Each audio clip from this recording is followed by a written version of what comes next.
everybody. Welcome in. It's another Rewriting Our Roots podcast. I'm David Summers, and Steve Baxley, the owner of Wolfpack Karate and MMA, is on. And what in the world is going on, Steve? Oh man, just enjoying life, brother. Having just a wonderful time out here in this Alabama heat. It's actually pretty nice in the shade today. I actually relocated the gazebos behind me. I'm over by the pond, but I got under these popcorn trees. They're considered an invasive species, but boy, I love their shade today. Yeah, you got some shade. We got some shade. We got some rain with our shade over in Webb, Alabama, and you're actually over on the south side of Dothan, not far from Taylor, maybe, I guess you would say.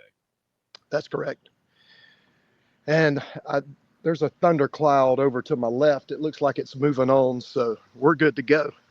Well, if it starts raining on me, we got a little bit of rain. Hey, listen, we had a ton of rain a couple of nights ago, and I thought, man, and it rained all night long, and I thought we hadn't had rain like that in a long time.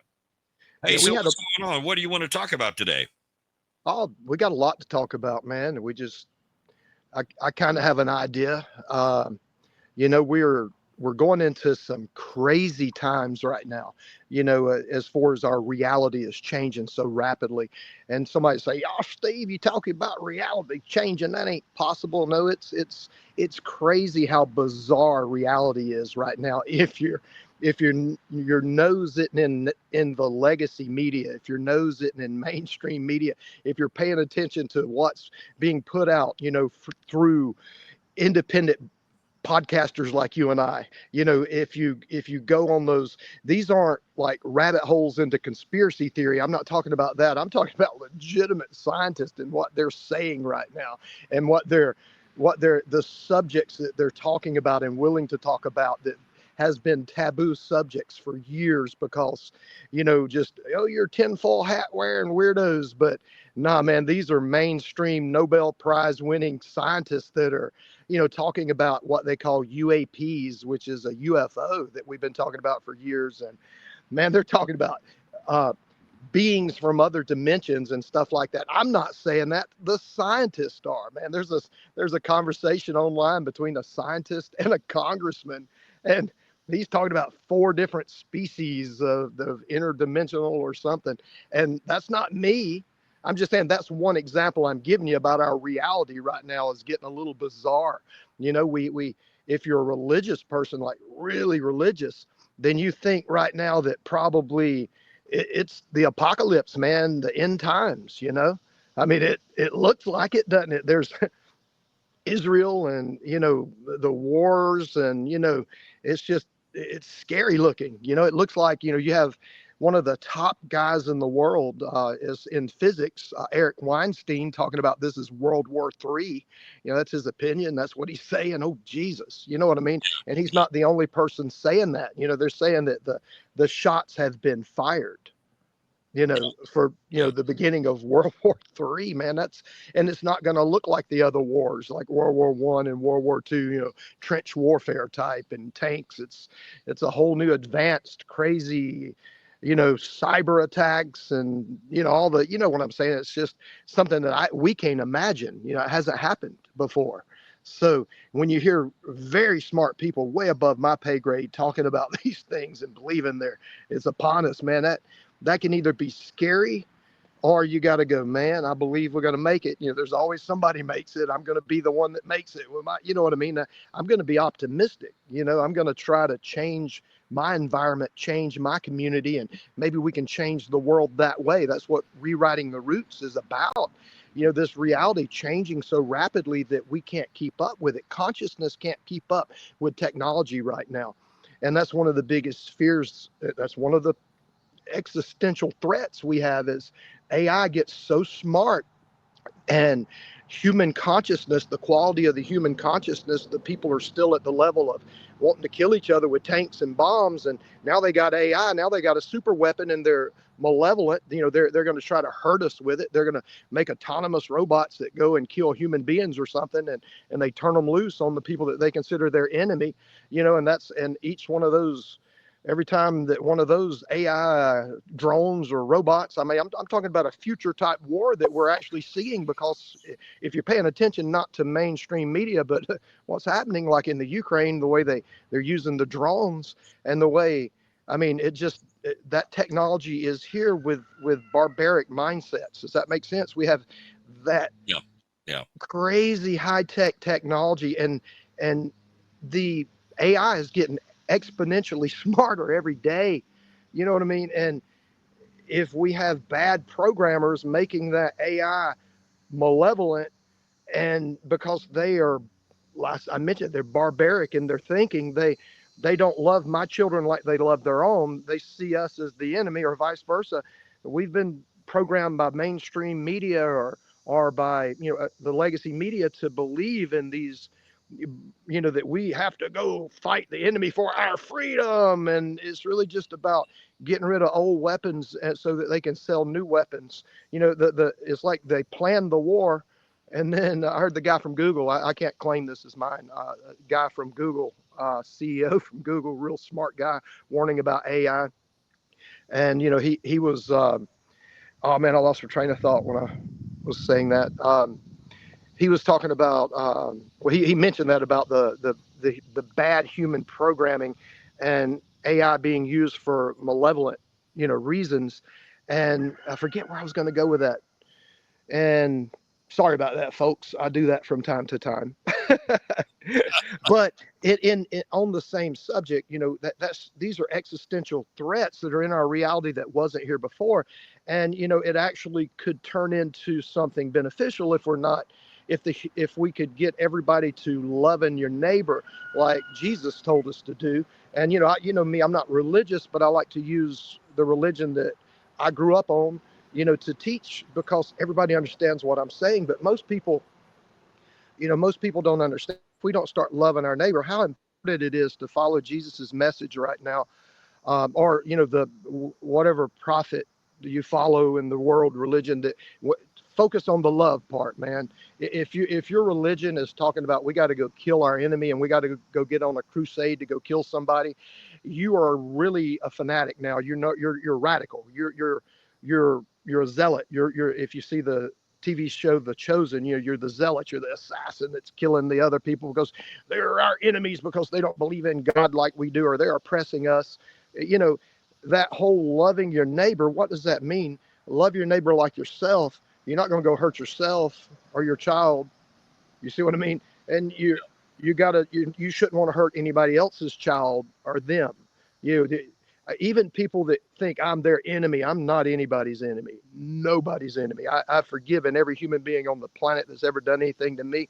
I hope all of you forgive me for my part in being a dumbass, and hurting you. I mean that's public. I say that. I really live that way now, and there's no reason for to see even the person. If there's somebody that did me wrong, I've forgiven them. Jesus said, practice radical forgiveness. I've forgiven them. It heals me to forgive them. I'm not going to hang out with them again. I mean, they're not my buddies. You know what I mean? We're not going to go sit at a ball game together. I'm not inviting them to a bonfire at my house. That's a special group of people that, are my real friends, like my students. That's one thing I was talking about. My students are not my customers. They have to pay because I have to pay. I got to pay the rent, and the bills and all that, and I have to have a salary. But man, they become my friends. I'm their mentor. What is your mentor? It's your friend. It's your best friend, because they're helping you guide, sharing the wisdom, the path forward. Now, with that said, that's my mindset. I'm trying to build community. And I'm aware that our world is rapidly changing and getting bizarre, and that here's the next step of the AI. And, I'm, listening to these guys from Google that actually created the AI, one of the AI models, large language model, or whatever they call it. Yeah. The jobs are going to be gone. If it's a job where you think for a living, if you're an accountant, you're not going to be able to do better than AI. There's nothing that a super intelligent computer is going to outperform any human being. in intellectual things. You Yeah. can't out litigate. A lawyer's not going to be able to out litigate an AI that can right now, boom, in a split second, do complete research on all case law that ever existed. And you're having to sit here and rely on your memory or your AI over here going against it. Yeah. That's just the reality we're living into. And the one guy, Henson, I think is his last name, from the guy that just has that free ride at Google, real smarty pants, worked on AI, the godfather of AI. He says, tell your children to be plumbers. He's saying durable trades. And then rewriting our roots. David, you and I, this influence I'm trying to make, you're helping me make this. That's me. I have a selfish influence or a selfish motive. I want everybody to benefit and survive and thrive in the upcoming time. I want people in my community to be eating and healthy and peaceful, because my new little daughter is going to grow up in this community. And if we could be just one bubble of peace and we could keep out the bad guys when the world goes crazy, you know what I mean? I would love to see Dothan be a little safe haven, and bubbles from there just grow from what we're doing. And let me give you an idea of what I mean. And I'm going to shut up and let you talk. I'm sorry. But you got Will Harris over in Bluffton, Georgia. He's a bubble, right? I'm just using him as an example. You can look him up and go, oh my God, yeah, we can actually grow our own food without poison. Yeah, I'm doing it out here. And, I'm learning. I had a big emergency yesterday out here on the farm, and in the middle of a thunderstorm where it's flooding, just puddles in the yard, just crazy. And we're out in the middle of it, and all of a sudden lightning strikes. And, you don't have to tell me to run when the thunder's right there with it. It's right there, the lightning, and you're standing in water. And I turned around, man, and Dawson, the middle boy, the one I always talk about, the one that you don't have to tell him to fight. He's helping me. I mean, we're he hates to help, right? Oh, I'm lazy. I don't want to do nothing. I walked him out and told him the why yesterday. We had some injured hens, and I was like, man, we've got to do something immediately. This is not good. This is our food. These are the ladies that produce our eggs. What happened is, in the middle of the move, the big epic move of Wolfpack, I had a limb fell over my coop and busted holes in it. It's flooding down into my coop now, and it's making the bedding now nasty. Right. You see what I mean? And now the chickens are panicky, and now I got to de-stress these animals, because your food doesn't need to be stressed. It's not going to be good food.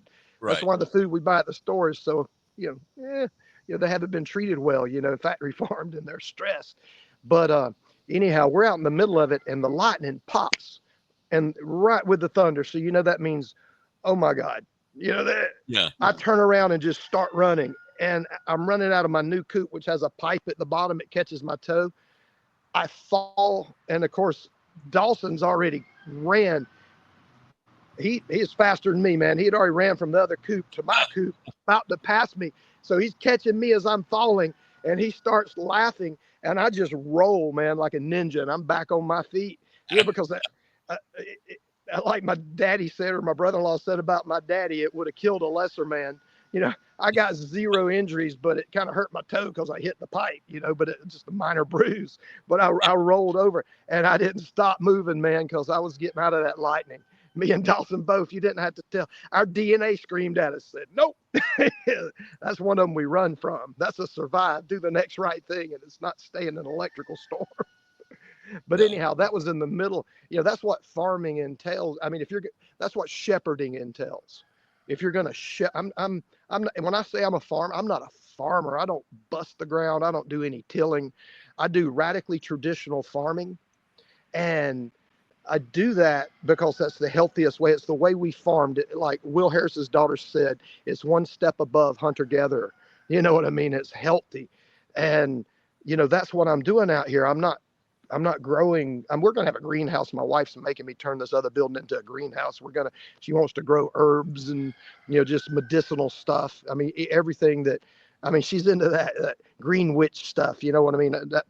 Oh, Steve said his wife's a witch. Oh my, that's not what I said. I'm using that like green witch. You see like the Good Witch and, the TV show on Hallmark, and she's always got a remedy for everybody, some natural thing, and I like that because that's, they had the Appalachian women. If you look up and study that, Yeah. there were a bunch of women that were the Appalachian witches or whatever, that lived in Yeah. the mountains. I mean, they weren't witches. They had learned from the natives. When they had settled in there, they lived in with the natives, and they learned from them all the plants that were medicinal. And, flash forward, guys, rewriting our roots. If we don't change now and prepare in a frugal way with common sense to have our own food growing here locally for us to eat. And I got a farm with my sister here, and I'm putting it in service with animals so that there's meat for people to eat.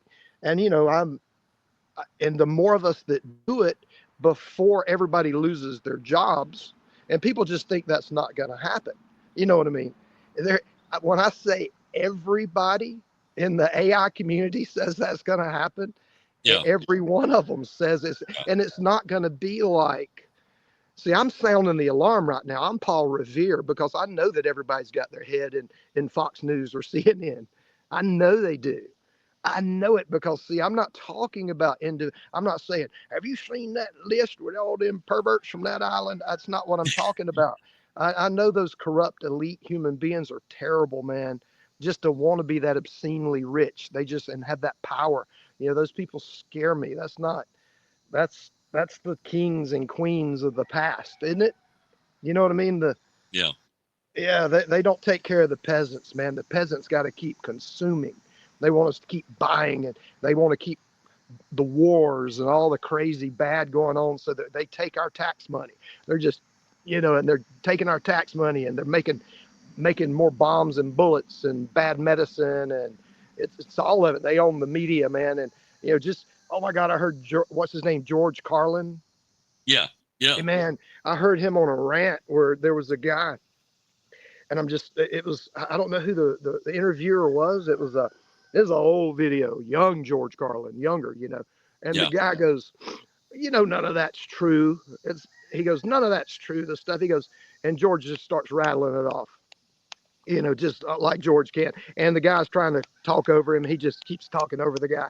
And before he's done, everybody's like, that's the first time everybody heard the truth all in one sentence, just one run on, just rant. And, he was right about all of what he said. Yeah. Yeah. Every bit of it. And see, I'm on the other end of that, being radical about it because, if I'm not going to be, I'm a survivor. I thought the apocalypse was going to be like Red Dawn. Right. The movie Red Dawn. Yeah. I bought all the bullets and all the scary weapons, and I bought them all up and got to my the point where I could probably arm a squad or more. You know what I mean? And we could handle ourselves as long as we hooked up with another squad or two. Yeah. I just, in my mind, I saw it like that. That's not what it is.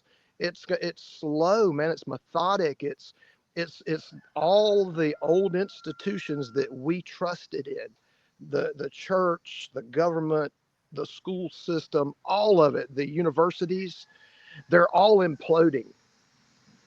They're all dying. It's a dead system. The kids are in school at Dothan right now, Dothan City Schools. Those kids, the jobs that they're going to, some of them in their mind says, I'm going to be a lawyer when I grow up. And mom and dad's like, yes, you are. And let's send them to Houston Academy. It's even a more elite. They're going to be the smartest.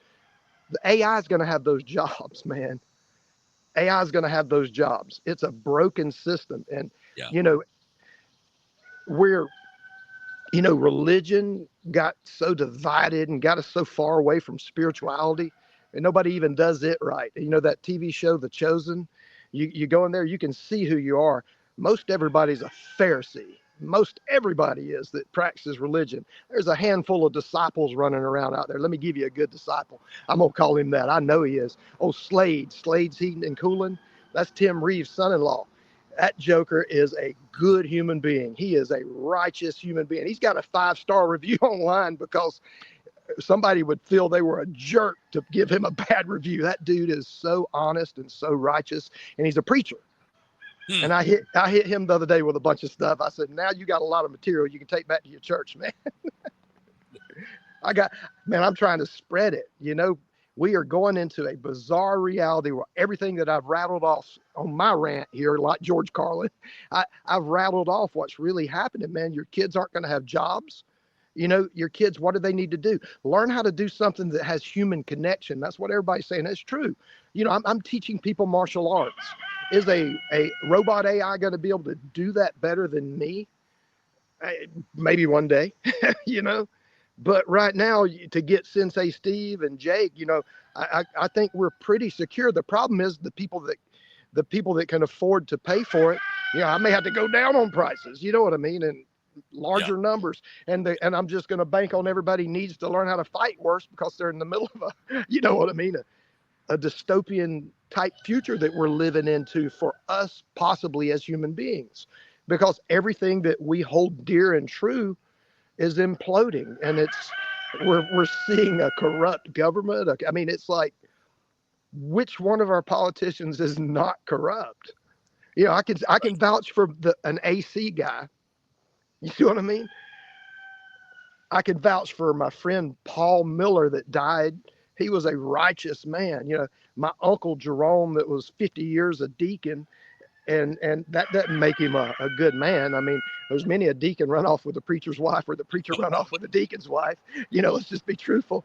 But right. My uncle was not that guy. My uncle was a righteous man. My uncle Jerome, they call my daddy righteous too, but me and my daddy are more alike. I remember my daddy at my uncle Jerome's funeral. We were talking about that. Yeah, he was a righteous man. My daddy probably didn't think I was going to be said at his funeral, but it was by the preacher. That was beautiful. And see, I ain't never going to be called righteous. Let's go back to vocations, because I don't know how much AI can do, but can AI weld or do plumbing or other physical traits like that people are still going to have to do? Build houses? Can AI build houses? Obviously, it's going to take a while before robots can do all of that. And okay, my plumbing is not working. Are you going to send a robot over to my house? How's that going to work? Yes. So see, durable trades, trades that have been around for 250 years or so. There's a book called Durable Trades. Really good book. And I recommend it to everybody. I haven't finished it. I actually read the trades I liked, and some of them I just wasn't that interested in. Right. But what I enjoyed was, in the book, they give real people, real businesses, and their success stories. And these people talk about how they struggle, but just about every one of the craftsmen that they use, because these are craftsmen, to make that book, you're at the top of your game. The author went around the country looking for people that were just bakers, that literally their dad was a baker, or mom, and their grandparent still owning the same shop, or going out on their own. And the book is great. Everybody should get it and start letting your kids, like, which one of these do you like? And just literally, I'm going to be giving classes out here on, I call this my lab back here, this pretty pasture that has multi-species of grass that I intentionally planted, and all the free grass that grew up out there. And I'm maintaining it so that there isn't so many weeds. I'm letting all the grass species grow. But I call this my lab, and my classroom. Classroom to me is the books I read, Will Harris's book, Joel Salatin's books, all the videos I watch of these people speaking, learning. That's classroom. My lab is out here. And I'm constantly having to change things because I learn as I go. And what I'm going to do is I'm going to bring people out. A lot of my fighters, Alex himself, the #1 in Alabama MMA fighter, he's got chickens in his backyard and in town. And he's wanting to come out and learn how to process the chickens. His wife's from South America, and she knows she's processed chickens before. So she's probably going to be able to help me out. But with the teaching, maybe. But I'm going to bring a lot of guys. There's some kids. There's a kid that comes and hangs out with Luke, Haley's youngest stepboy. he this kid comes out, Sebastian. He's wanting to come help process. So what I'm gonna do is many hands so that I have a lot of help. So that's gonna this group of roosters are probably gonna go home with everybody. I'm gonna lose money, but not really. I'm helping people learn how to have a skill set that they're gonna live into the future with. I am preparing people for the unknown that I'm seeing glimpses of because I'm listening to the scientists and people that design AI tell us that this is happening. And the good news is they pretty much, most of them say that the AI robotic that's going to autonomously drive out here to your house and climb under your house and fix your plumbing, that's the last thing to go online probably, down the road. It's I going would to think take, I mean, it just really is. But they already have autonomous war bots, man. yeah. That's not cool in our reality. Why are we? I mean, we were dumb enough to do the atom bomb and to drop it as a species. I'm Yeah. not talking about as a country. Oh, Steve's on the side of the axis. No, I'm not. I'm saying as a species, it does not make sense to make bigger bombs and bigger weapons and scarier. It just does not make sense. It's counterproductive for the survival of our species. But we got to protect ourselves from them enemies. The ones that they're telling you are our enemies, the same people that are making themselves extremely wealthy off of selling those, manufacturing those. $1 trillion America spent last year, almost $1 trillion in 2024 we spent on protecting ourselves. You can't buy that BS. Listen to George Carlin and go, whoo, he's right. Now, how do we operate from here? If you're religious, Jesus said, love your neighbor as yourself. That means, I talk to, anytime I tell somebody, this is relevant to what I'm about to say because I'm going to talk about xenophobia, the fear of people that aren't from here, foreigners, fear of, people that are brown and you're white, or fear of people that are white and you're brown, whatever it is, you know, those, I, I got to be careful because I'm giving actual accounts of people. When I speak to somebody that's very religious, okay, when I have a conversation with them and I'm talking about religious people being Pharisees, being, you know, hypocrites, a lot of them, because what they do, a lot of people, and I'm speaking specifically of what I've had experience with, Protestants are, evangelicals, Southern Baptists, Methodists, Pentecostals, all the ones that fall under the umbrella of not being a Catholic, or a Orthodox, the two original churches. They're all the protests, since Martin Luther nailed that on the door. See, that splintered into, it used to be 26,000 denominations, and everybody believes they're right and everybody else is wrong, and everybody's on a crusade to prove it, and every one of them is xenophobic. And they're like, oh my God, we gotta side with this God chosen people. We gotta side with them. What if that is very, to use the word the guy at the feed store used, convoluted? What if that is not the way it seems? And in our reality, maybe they're killing babies and that ain't good, and TikTok's showing that, and that's why everybody's turning on Israel right now, because the mainstream media is showing one storyline that literally is telling the religious people, we got to keep doing this and helping and sending our $1 trillion a year. And then the people that don't know that story well and is watching TikTok, and the people are just videoing the atrocities that are happening and just putting them online where the mainstream media can't hide it. And people are going, whoa, that ain't cool, man. You're killing children, and and innocent people. Yeah, but the bad guys are in there with them. They should have. No, no, no, no, no, no. If you're justifying killing children, you're an asshole. Yeah, and you got to get that shit out of your head. Yeah. And I love those children just like I love the children here in Dothan that I'm teaching. I love them. I don't want them dead. And that's got to stop, and we got to get peaceful. And listen, I'm the first guy that's going to punch you in the face. I'm the first guy that's going to shoot you if you try to hurt me. I've got that guy in check though. He is a good guy. He's a good guy that will not put up with the bad guy's crap. That's what's in me, and that's what Americans are. And we the people. Our government is not our government anymore. It's its own. You know what I mean? The world views us as the bad guy because of all this war, and we're really good human beings on the Republicans, the conservatives hate war now because they slung us through Afghanistan and Iraq the second time after Desert Storm. I got lucky and I didn't have it as hard. Those guys that had to go back and do it again, my God, they went in, and that's terrible. You know, that those young men and women had their arms and legs blown off. And now that's our children, the blue collar. That ain't that wasn't the elites. That ain't their kids. We're the peasants, man. And that, I was and patriotism, patriotism is beautiful, except when it's used to get people like me to go, yeah, I want to go kill those people because they're our enemy. Let's protect America. And then you realize, what are we doing this mission for? You don't realize it until you're the soldier doing it. And you're like, most of them, not all of them, but you just go, oh man, our missions aren't really, that ain't cool, when you realize what we're really doing it for.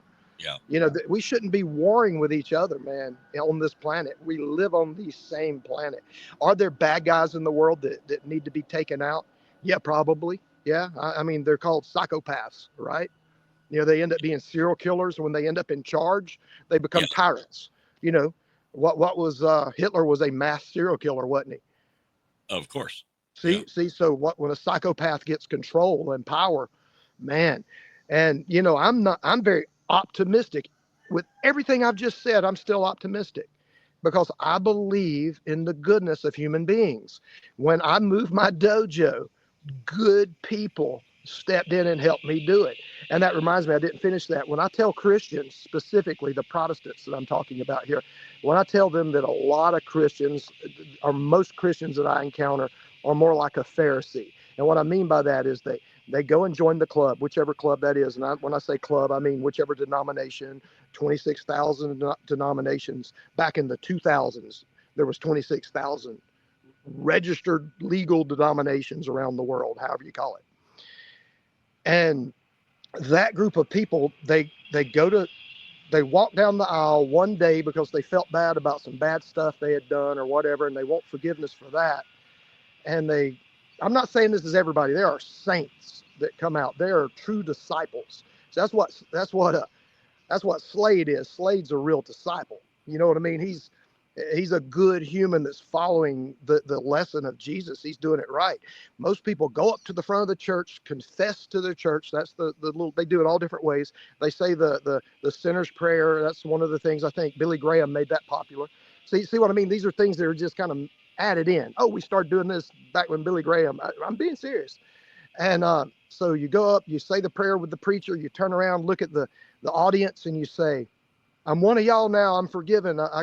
And you go and you get dunked in water, you get sprinkled, and then you go and you're pretty much a jerk to the world for the rest of your life. You act real nice for a day or two, and then you default back into your psyche of who you were, and you start feeling icky and dirty. You still go to church, but you start feeling self-righteous because you have to make excuses for the reason why you're still not being Christ-like. And what does being Christ-like mean? You have zero compassion for other people. Jesus has compassion for everybody. You're not forgiving of anything. You're mad at the people that are out in LA rioting. Remember we talked about that time. It's just those people are mad for a reason, man. You know what I mean? And we just can't see it because we're not there. I have compassion for them, but I don't have compassion for the bad guys in their group. Right. You know what I mean? And they're the ones that are causing that group of people. That's just one element. I don't care who it is. Anybody, if there's a group of people and I think they're opposing my view, I don't hate them. You know what I mean? I'm just like, they just hadn't caught up yet. Right. I wish they could understand why that's not a good idea. Now, you got radical forgiveness, compassion, okay, and unconditional love. Love your neighbor, man. It's pretty easy. That's Jesus. But nobody goes over that part of it. They keep Jesus up on the cross. It's all about the crucifixion. It's all about you being a dirtbag. They keep you that's the message. And then you become self-righteous. Guys, I'm speaking from experience, of my own experience as a Protestant, as my own. Oh well, Steve, that's just you. No, it's most people that do this. It's some in this path, okay, and it has zero spirituality in it, other than just God, please help me if you're even real, because that's how you start thinking, because your life gets even crappier because you're not really doing it right. You're following rules that all these people have read the Bible over and over. If you ain't read the Bible over and over, it's the only thing that you got to read. Ooh, man, you need to read a lot more than that. You need to read everything about Jesus's life that's true, about the archaeological stuff, everything, how those people actually believed then. You know what I mean? And then you kind of get a clearer picture. And that's real complex, and nobody wants to do that. It's easier just to join the club, go up front, and then go be a crappy person for the rest of your life. And then at the last minute, right before you die, a preacher comes and prays with you. I hope that prayer was good enough to get me in heaven or whatever. You know what I mean? Okay. And I call that a Pharisee. That's a hypocrite. And they're self-righteous because they had to make, and this is me, I did it. This was me. I was a hypocrite, and now I quit going to church. I don't go to church ever. I'm not religious at all, but I'm spiritual. And I'm speaking to God, our creator, the one that every one of us believes in, that we all believe we're the one that has the one true God. And that's the one I'm talking about, the one you're talking about, all of y'all. Because I know there's one. I believe it. I don't know it. I believe I think it's all, and we're all a particle of that one God, and we call that a soul. There's something divine in us, and it's a soul. And when we get the story and all the cultural beliefs and all those things, when we question all those beliefs and get rid of the ones that aren't true, and you're in the present moment, you get to commune with God, because that's where God's at. God's right here, right now, in this thing we call space-time. It's like a 3D biological video game that we're playing, and we're somewhere else playing it. We're the player. And when we're aware of that soul, that other entity that is playing the game, and we get David Summers or Steve Baxley, we move them out of the way, and we keep them out of the way. That is what people say when they're talking about being aware, conscious and aware of the present moment. Be here now is what Ram Dass talked about. He was the Timothy Leary guy that did all the LSD, but he turned out to be really a saintly human being. They said that he's one of the few that turned into like a guru type guy with a weird name out in California. Those guys in the 60s doing mushrooms and all. He's one of those guys that he died kind of like, I think, Billy Graham. I think we don't have any dirt on Billy Graham, and there's no dirt on Ram Dass, and there won't be any dirt on Slade. You know what I mean? He's a good dude. There's probably ain't no dirt on my Uncle Jerome. You know what I mean? Those are good people. But anyhow, I am preaching away now, ain't I? I'm showing people how, I mean, listen, it's about being in the present moment, being spiritual. The world is mystical. It's magical. Oh, Steve said it's magic. Oh, we're gonna have to get a witch hunt and go get him. Mystic. It's okay to say mystic, but it ain't okay to say magic. Because we've been hardwired to kill witches, right? I mean, it's bad. I mean, it's we got to get the boogeyman, but real reality is so when you calm down and breathe. And you try to take all your beliefs and dogma and not believe anything and just go, all right, empty my mind, have no thoughts, and just sit in reality and nature. And what happens is you calm down and, man, birds land on you. I'm literally birds land. I've been sitting in my yard. I've been meditating since I was 47 and I'm 55. Do you think I'm a different human being? The top physicist in the world, every one of them, says that they've had a meditation. Not every one of the top physicists. The top physicists in the world that seem to be making major breakthroughs in reality, and that's what physics is Right. Describing our reality. They meditate every day, hour a day or hours a day, and my world's been so chaotic. Full disclosure, I've been having just grab little meditations like before bed and after, not just. I got a newborn, man. She comes first over my meditation. Of course. Yeah. So I'm going to regulate all that. And I spend a lot of time out in nature, just breathing, deep breathing. Willie Nelson talks about deep breathing. Guys, I'm giving gold nuggets. If y'all following me, we're living. It's been on my heart to say these things about this world that we're living into. And a lot of people are sounding the alarm right now, and you're going to get caught with your pants down, everybody, if you don't recognize that you're preparing your children for a future that is not going to exist. We're going to live into a future where humans just literally have nothing to do because AI is going to do it for them. And that's if we survive AI. That's if we survive some evil jerk that we, you know what I mean, that decides to use AI as a weapon. You know, we got to survive all that. We do.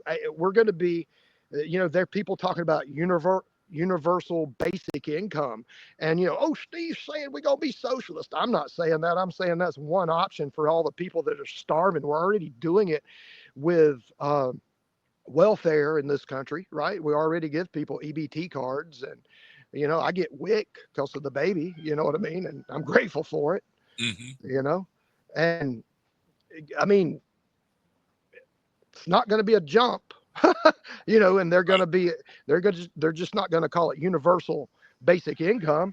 They'll come up with some fancy name and they'll make the people that hate it go, oh, that ain't a bad idea. Your ass ain't going to hate it so bad when you don't have a job. You're going to be like, all right, I'll take it. Or you're going to be too prideful to take it. I remember my cousin once said, he goes, he's passed on now, but he said, man, I'd rather rob a store than be on welfare or food stamps. I'd rob a store before I did that. I've thought about him saying that, and I'm like, man, that's a bad idea. You know what I mean? That's not good. So you know, robbery is not good. Okay. Now, think about all that I said, and everybody say, Steve is so crazy. He's all over the place. He's talking about religion. He's talking about, yeah, I am, because that's our reality. Everybody in my world here goes to church, man. And a lot of you, I know you're waiting on the rapture because it feels like it. You know, if you believe in the rapture, you know, Protestants believe in the rapture, a lot of them. Catholics and Orthodox never even heard of the rapture except from a Protestant. And, you know, it's a scary, you know what I mean? If you're looking at it from doom and gloom, something wicked this way comes, that's what it feels like. But you know what? It's just, life is chaos, man. And we gotta get rid of the chaos and make order. Like Jordan Peterson talks about, you know, in his book, you know, how you take chaos and turn it into order. You know, men want to order things, you know, like Adam names, and, you know, in the Bible, Adam, he sorts out, you know, animals and names them and puts things in order. And women are chaotic, you know. I mean, the feminine energy is more chaos, like a hurricane. And I'm not picking on women. That's just kind of, and men want to go straight to the problem solved. Women want you just to hear their emotion, you know, and say, okay, I feel you and hear you. Guys, y'all listen to me. All right, men, listen to me. Shut your mouth when your woman's aggravating you a little bit, and shut up and listen to her. And somewhere towards the end of all the chaos, and if you would ever listen to me, once you listen to her, she's telling you what to do to keep her, and just listen to her. And then at the end go, well, I'll be dang, you're right. Thank you. I appreciate, you know, now we can do this a little better. That was a good point. She's going to smile, and boy, there may be a candle in the bedroom later or something. You know what I mean? It's just, you know, you're going to change your life if you start listening to your wife, you know, and vice versa. You know, women just tune their man out usually because he's knucklehead. In this world, in Alabama, man, a lot of the women are real smart and the men are goofy. Man, it's like, how in the hell did you get her? You know, and it's almost like I had a professor at Troy. Me and him were talking, and he goes, you know, in this area, it's like some of the women, you know, because he's talking about his college students. He's like, some of them are, it's like their husbands dumb them down. I know what he means, man. And it's not, the men aren't dumb. They're not, I'm not saying Southern men are dumb and stupid. Other people say that. If you're rednecky, you are, you know, you're choosing. I am goofy. Yeah, but I don't mean, you know, let me explain it a little better. We are consumers and we're caught in a trap. We are slaves, wage slaves. We have to have our job. One paycheck doesn't happen and our bills are behind. Most people in this modern, that's, they got us, man. You got to borrow money to, you know what I mean? They Yeah. got us. And you're working, you're the business you're working for is trying to survive. So they're working you 60, 80 hours a week, overworking you, underpaying you, right? Most people, Yeah. most people are overworked, underpaid Right. for the amount of the what food cost and rent. And I just dealt with it, you know, Yeah. with the Christ school. So that person, that man, men, the ones that I told you need to listen to your wives better, that man is literally sleepwalking through life. He's coming home, maybe buying a 6-pack or worse. That fella's proud of his truck, man. That was a good looking Yes, truck sir. too. He's proud of his truck, but he's trying to get back to work, that guy, so he Right. can make some more of that money like I'm talking about to pay for Right. that damn truck. It's probably $60,000. Too much. I was like, I'm gonna get me a Toyota, until the other day somebody told me how much all trucks are now. I was like, I'm gonna pay this old Dodge Ram off and just get a camper for it. Damn right. But anyhow, that's what I'm talking about. See, that man. See, I'm like, why? I know these men go to the same schools we all go to, and you know they're just coming out. What's happened is they stopped learning. You know, I'm learning every day and evolving and becoming the best version of myself on purpose. Those guys can't do that because they pick up that 6-pack on the way home. They put on some stupid show, just mindless, so that they can just forget what they just did for 14 hours because they're going to get a little bit of sleep. And the only way they're going to get any sleep is to drink a 6-pack and Yeah. take some sleep aid. Y'all know I'm telling the truth because that's what we do. That's what I've done it. And then you do it all over again. Yeah. And that's the problem. That's why. And so what does that do to the man? All right. Here's what it does to the man. All right. I'm going to choose Alabama or Auburn. All right. I'm going to go Auburn, or I'm going to go Alabama. And then you just root for your team, man, and drink beer with your buddies. And when you finally get a day off, you know, you get a little bit of, at least I'm rooting for my team, my war team, my tribe. Right. And then you get, you know, and then you get divided over that shit, you know, because you're so prone to hate people that ain't your religion or hate people that ain't your country. You know what I mean? Because we're taught to do that through the media. You know, you don't even mean to. It's the way they play on words. You know, to one side, to the difference in a freedom fighter and a terrorist is the side you're on. You know that, right? Yeah. A freedom fighter. I mean, me and you would be freedom fighters here if we were fighting a force coming in. We'd be terrorists to the other guys that are attacking us, insurgents. Right. No, I live here, man. I'm not an insurgent. This is my house. But anyhow, that's our reality, man, and it's scary, you know.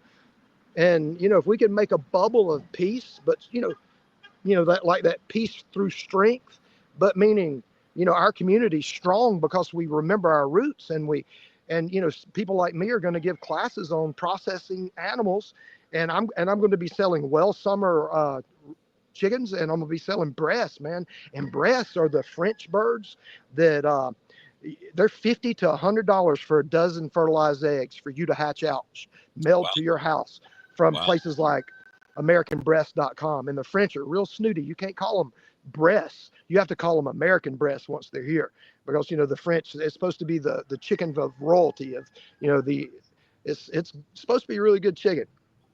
And I haven't eaten one of them yet. I got my breeders, you know, that they're about to have their own coop, and in a few months I'm going to be, you know, selling to the public. If you want chickens, man, I can set you up, and I'm going to sell them for fair price, because my goal is to just, well, let me give you an example.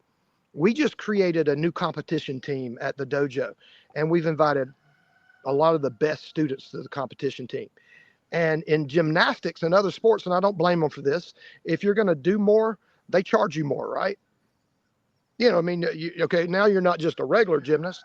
Yeah. Now you're level so-and-so, and you're going to be competing, and you got mandatory tournaments. And so we did that, but we're not going to charge any extra. You just have to come 2 more times a week. You see what we're doing? We're giving you more than you expected, as long as you try harder, and we're not going to charge you more. Okay. That's kind of the way I look at farming. There's no reason for me to be vulgar and obscene about the price. As long as I can get my money back and maybe a little profit one day in the future, I'm never going to profit because I have to spend so much money on coops, and when I'm selling eggs. Yeah. But, in time, I probably will. There'll be a sweet spot, but I had to figure that out. I'm smart enough to solve those problems, to make it. And see, I don't see this farm as separate from my karate school. I see this as just an extension, the ability for me to teach the children that want to learn how to survive and thrive in this upcoming apocalypse that we're living in, this modern apocalypse. It's upon us. And I just hadn't been saying it like that. I've touched on it, but I feel an urgency because the top people, that Google exec, the CEO, man, he's a former CEO of Google. He said he's got a foreign accent, and he said he thought 2027 was going to be, I think, what they call like singularity, like when AI really does change. You know what I mean? And it's kind of on its own, and it's never going back. He says it's 2026 now. Hmm. Yeah. So, and the other guy that worked with him, Henson, says a year to 2 years, half of all white collar jobs will be gone. And I'm not saying this. People way above my pay grade are saying this, and this is probably the first time some of the people on our YouTube channel has heard this. You know what I mean? Because people literally, like I was talking about, working the men being dumbed down. It's not they're dumbed down. They just don't have time to evolve. They're just zombies, man. Their lives are simple. It's simple to go to work and just do monkey work, whatever your job is, do it, repeat that behavior every single day and make your boss richer and you get a little portion of his money he makes. That's what you're doing. You're selling your life by the hour and you're caught in that damn trap because now you got 2 kids and your wife, she wants to keep up with the Joneses. She wants to live over in Grove Park. You know what I mean? Or whatever, she wants to live in a little gated community that's not quite the most elite, but it's one of the ones that all the Dothanites live in. And, so we're going to go live there and we're going to keep up with the Joneses. That's, if you're doing that and you're going to be a simple thinking human being, you think you're smart, you may read books or something, but you're on one subject. You're not really, if you're not practicing open-minded skepticism, you're not doing life right. If you're not, that's who I'm. I'm open-minded, but I'm not gullible. I'm open-minded skepticism. That's the skepticism keeps you from being gullible. But my mind is wide open to this reality and possibly what is it really? I mean, we're at the closest point in our reality of physicists explaining what reality is. And they've been doing it since Einstein. Einstein said consciousness is essential. That means that when the Big Bang happened from a conscious thing saying that I want this to happen. And it literally is that little entity, that divine particle is the soul. It's part of all that. You know what I mean? That's the mystical side of it. See, Yeah. all the physicists that really understand, they're like, they're saying that space-time is not fundamental. What we experience as space, this space around us, up, down, side to side, Right. and time, how we experience time, it is not fundamental. We're not in it. It's a result of the conscious thing that is giving us data that makes this reality like a 3D biological video game. That's the best thing that you can come up with. And we're playing this video game. We're the avatar. And the problem is the people that are working 40 to 50 hours a week that are asleep, they say it's 95% of the population, according to Vision Like Any, that they're in victim mode. Those people, what do they call it in the video games? NPCs. They're like NPCs. They're not in control of their avatar. Their avatar out of the 65 to, according to Dr. Joe Dispenza, neuroscientist, check him out. He's extraordinary. He's taught me how to meditate deep. He's the one I got a lot of my meditations from. But he says we have 65 to 70,000 thoughts a day.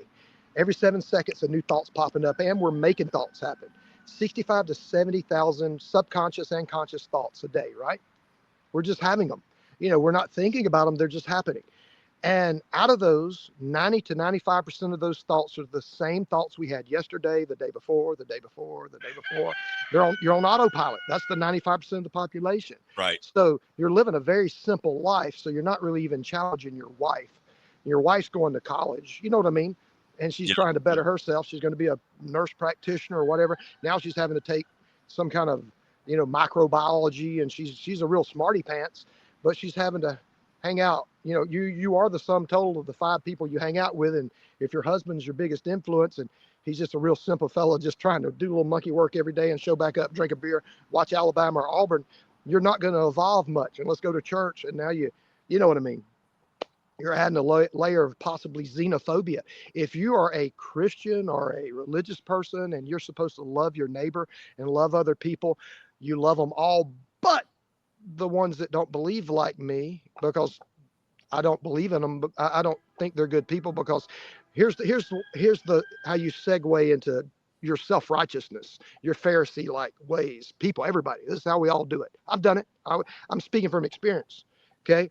You become xenophobic because those people they're from some crazy third world religion. They're not following Jesus. So they're of the devil, because the world's of the devil. So that's a worldly religion. So those people are not really human. They're more like demonic, so I don't have to love them.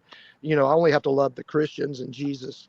Or, I'm telling you, that's how xenophobia, and that is racist. That's akin to racism.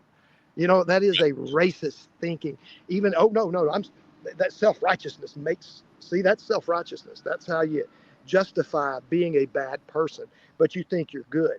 And every time I talk about it, everybody thinks you're talking about them. And I am talking about you if you're a Pharisee. And get over it, man. I'm not saying I'm righteous. I'm doing my best. I want to be a disciple of Christ. We shouldn't want to be Christians. You should want to be a disciple. You should follow his example of how he was. And the disciples, watch The Chosen. Everybody watch The Chosen. If you believe in Jesus, watch The Chosen. If you're a Christian, watch The Chosen. This is what gave me. I have a lot more. I'm bolder about speaking on religion, because I realized that, we're supposed to try to be like Christ-like. And I'm never going to be that good, because he was born at the top of the ladder, and I've had to climb, and I fall, and I climb, and I fall, and I climb, and I fall. Jacob's ladder's a spiral to heaven. It ain't straight, because you're going to do some stupid stuff. It gets a little easier and to walk as you get more advanced, because it's easier to forgive people. Okay. Yeah. But, I realize, just like when you become a disciple, and I watched the show The Chosen, and you see how screwed up they are. I'm like the Thunder Twins. I'm one of those. If you watch the Chosen, watch it, David. It's great. The Thunder Twins, they're ready to fight. Don't you put your hands on Jesus. They're ready to fight. Jesus, like, calm down, man. Calm down. Right. I'm more that knucklehead, and I see how they're flawed. All of them are flawed. Except Matthew, man. Matthew is so kind and sweet. And he's on the spectrum. He's got like Asperger's or something. And he's just good with math. He's the tax collector, and he's so kind and sweet, but they're all so flawed. And if you'll remember, Jesus looks at them. It's in the Bible, everybody. And they flesh out these characters so well. And when you see that the disciples, you have them on a pedestal until you see them in real life, and you realize that Jesus is almost about to be crucified somewhere. It's coming up. I haven't watched the last season of The Chosen, so I don't read anything if anybody were to say anything on comments, but I've only seen, I think, the 5. If there's a 6th season, I've only seen 5, or if there's a 5th season, I've only seen 4. But I've watched the seasons multiple times. But if Jesus basically looks at his disciples and it's almost over, he's going to leave, he's going to leave for a while and then come back for a minute and then gone, right? Jesus. And he knows that. And he's looking at all the ones that are his dear disciples, and he goes, y'all are the closest to me, and y'all don't get it. You still don't get it, you knuckleheads. So if they had a hard time, all of us have a hard time, but there ain't no excuse. Be a disciple. Don't be a Pharisee, a dogmatic, law-abiding Pharisee. But Steve, you got to follow the rules. No, that's what he was telling us not to do. That's a Pharisee if you're yelling. But anyhow, that's how we fix ourselves if you're religious. You know what I mean? You work on, and it's something you come you come out the other side of it, what Jesus was, a spiritual entity, you know. Yeah. But what do you think, David? I mean, all that in a nutshell, it's about us surviving and thriving in an apocalypse that's coming up, whether you're religious or not. You know what I mean? You Yeah. can believe that we're coming into a time that the religious people, they're probably right this time, Yeah. you know. Well, I have to say, I don't recall Jesus ever using the word knucklehead. I I feel a sense of urgency for lunch. And as we wrap up today, Steve, fill us in on what's happening at the new dojo for folks that may not know that you're no longer on Westgate Parkway and you're now on the edge of downtown on South Oak Street.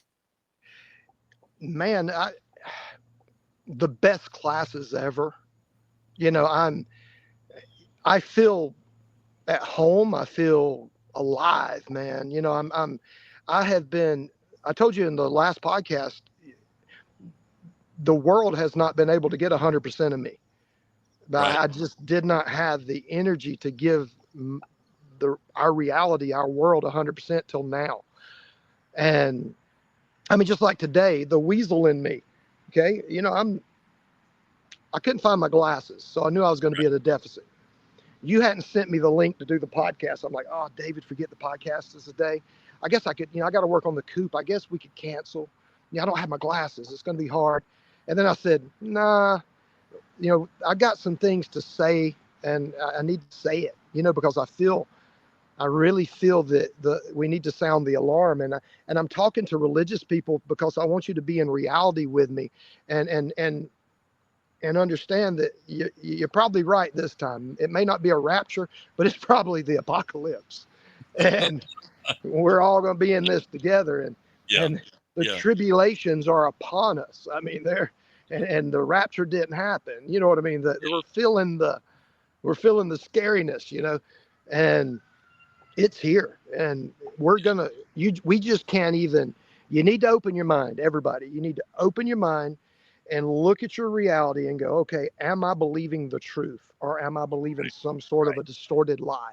Because you need that first so you can survive. Yeah. Because once you can see reality and you can see, oh man, listen to that mainstream news line. I go over to TikTok, man, look at them babies and they're trying to say, oh, we're here. You know, this side, we're for them and yeah, they're winning. Ooh, that's what's winning's called, and that's our money. No, stop. Yeah. Do not take our money and do that with it. We the people don't want that. Stop. Right. You know. Yeah. And see but most people, all they can see is who's on that list of perverts from that island. And you know what? That's terrible. I think they're all guilty. Jeez. Yeah. Okay, so where you're located at 1024, right? Did I get it right? Mm-hmm. South Oak Street, across from Burger Shelf. Okay, but that would have been I'm sorry, that would have been about 30 years ago, maybe more. And then it was Arby's, right? Yeah, maybe it was Arby's. I think after that, but man, and Ray Hall Toyota beside it used to be. Yes, exactly. Yeah, it was. That was the car strip back in its day. And you're very close to Dothan High School, so the new location, I know, is going to be working out really well for you. Which is now Dothan Preparatory Academy now. Yes, indeed. Hey, Steve. It's a great location. And if anybody wants to get up with you and join Wolfpack Karate and MMA, what's the best way to do that? Man, MMADothan.com. MMADothan.com. And is there a number to call if somebody has questions? 334-677-2002. And you will probably not get an answer. We are not manning the phone. But do you have a voicemail? Yeah, I got to figure out how to use it. We swapped cable companies. Hey, my wife does it through MMA Dothan, and the best way is my daughter even works for me in Mobile, and she's still part of the team. She answers messages for us, and so we got two people manning that, my wife and her, and they're just doing it through digital because most people today want to use your thumbs, and it is a quicker. Some people just, I want to get somebody on the phone. Well, come in and see me. You know, if you're serious about it, come. You know. And if anybody's curious, they can just swing by and just drop in and check you guys out Monday through Thursday. Thursday. And what time do you guys open? 4 p.m. 4 p.m. Monday through Thursday, 4 p.m. And you guys are there till what time? 7:30, 8. Okay. So everything happens in that small window after 4 o'clock until about 8 o'clock. Yeah, we have multiple classes going on, so there's really a lot of classes happening in a short period of time. What we've done is this is optimum, where energy wise. Yeah, and you have a lot of moms who come by and just watch the kids while they're doing the karate, and so anybody's welcome to come by and just take a look and see if is this for me, and then have an opportunity to talk to you and go, hey, I got a kid I'm thinking about getting signed up for something like this. Yeah, I mean, we try to have all the parents staying there all the time. And the thing is, a lot of times I shock new parents because I yell at your kids, man. Don't bring your kids to me if you're raising a snowflake, man. We're teaching these kids to fight. I had somebody the other day. See, kids, I rattle their nervous system. I do it because the bully's going to rattle their nervous system, and you got to be able to fight through that and beat the shit out of the bully. I mean, you do. And now we're fight talk, all right? And, if you come up in my gym and you got this opinion of, you better treat my child like this, I'm going to treat you and your child with respect. But when I say, all right, guys, let's spread out. Let's come on.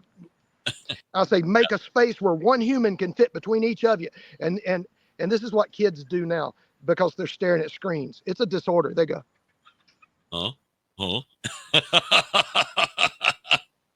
Right. I'm not exaggerating. And I'll go, guys, get up and spread apart. And they go, and I'm not picking on the kids. It's something that's happening from the video screens, man. And from maybe they're on some kind of a psychotropic drug or something, ADHD medicine. I don't know, but it's been since COVID and it's a real damn thing. And I know other people that work with kids know it's happening. And I got to get these little guys when they're like 4 for them not to be that way, most of them. Or it's a kid that lives on a farm and his mom and daddy don't have him on a screen, man. Right. And I saw a woman put a screen in a baby in a car seat's face at the doctor's office. And me and my wife looked at each other like, holy shit, that is crazy. It causes speech development problems. I'm not joking. And so the other day I'm yelling at everybody and there's some new students in there and somebody, one of the moms that her kids are in leadership, she come up to me and goes, there was some woman said he wouldn't make such an ass of himself if he talking about me. I'm like, woman, the lady said, the lady goes, well, you can go to another place. He has a certain style and we like it. And you can go somewhere else if you don't like it. My student said that to this parent. I don't even know who the parent is. I don't even care. I don't even care who it is. She's going to learn that, I'm a drill sergeant. I'm a football coach. You don't go tell. That's what I hate about little league parents in baseball. I can't stand it. And football parents are a little different. Football parents are, suck it up, boy. Get up. Quit crying. Damn baseball moms and dads will be trying to fight the coach. Don't you talk to my kids that way. You didn't teach him how to do it yet. Well, you know what? The little son of a gun's got to listen, and we're raising a generation of kids that are weak and they're unhealthy, and they do this when you look at them and you go, all right, guys, I'm going to need everybody to stand up, spread out, stick your arms out, and touch fingers together, and then you'll know you're far enough apart. And all right, guys, everybody get up, let's do that, and then this is what I get. I'm not joking. And everybody goes, like, he's making fun of kids. No, I'm not. That is what they do. Yes. And they can't. And then I yell it out of them. Oh yeah, we got to go. I reignite their nervous system from the zombie. Yeah. I got to move, because if a tiger was chasing you, you wouldn't have to think. You would go move. So I hit them with adrenal stress, man. That's a real thing. And that adrenal stress teaches them how to fight, because they're going to be getting hit in the face in a couple of months.